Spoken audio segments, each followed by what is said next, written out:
Salam əziz izləyicilər, bugünkü mövzumuz öskürəklə bağlıdır. İnsanları narahat edən, heç bitməyən bu öskürəyin səbəbi nədir? Bildiyimiz kimi öskürək iki qrupa bölünür. Bir var kəskin öskürək, bir də xroniki. Kəskin öskürək, misal üçün insan pnevmoniya olub, öskürək yaranıb, pnevmoniyadan sağalır və öskürək də keçib gedir. Xroniki öskürək isə 8 həftədən daha çox davam edir. 8 həftədən daha çox davam edən bu xroniki öskürək demək olar ki, cəmiyyətdə əksər insanları narahat edir. Bəs bunun səbəbi nədir? Xroniki öskürəyin bir neçə səbəbini deyəcəm. Deməli, birinci yerdə ən çox yayılmış səbəb allergik öskürəkdir. İkinci yerdə kardioloji səbəbdən, yəni ürək mənşəli öskürəkdir.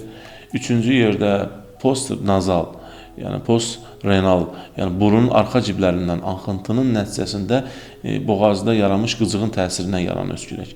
Bir də var ezofagit reflüks, yəni qida borusunun reflüksinə əlaqədar bronxların qıcıqlanması və öskürəyin yaranması. Bunların içərisində ən çox insanı narahat edən və hamıya sual doğuran və bitmək bilməyən bu öskürəyin əsas səbəbi nədir? Cəmiyyətdə ən çox yayılan öskürək allergik öskürəkdir. Bəs niyə allergik öskürək bu qədər uzun davam eləyir və insanlar əziyyət verir? Allergik öskürək necə yaranır?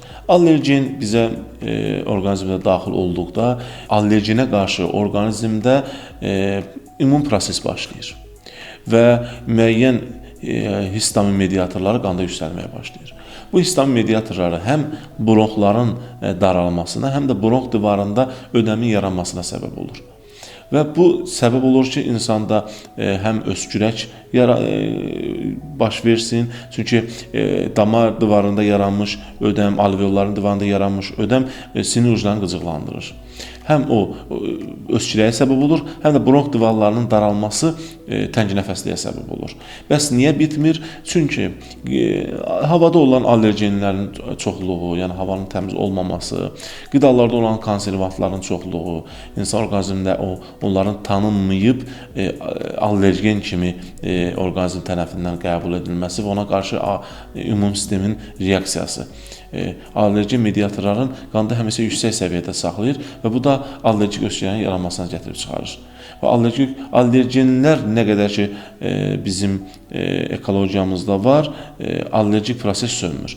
Allergik proses sönmədiyi üçün də allergik öskürək uzun müddət davam edir.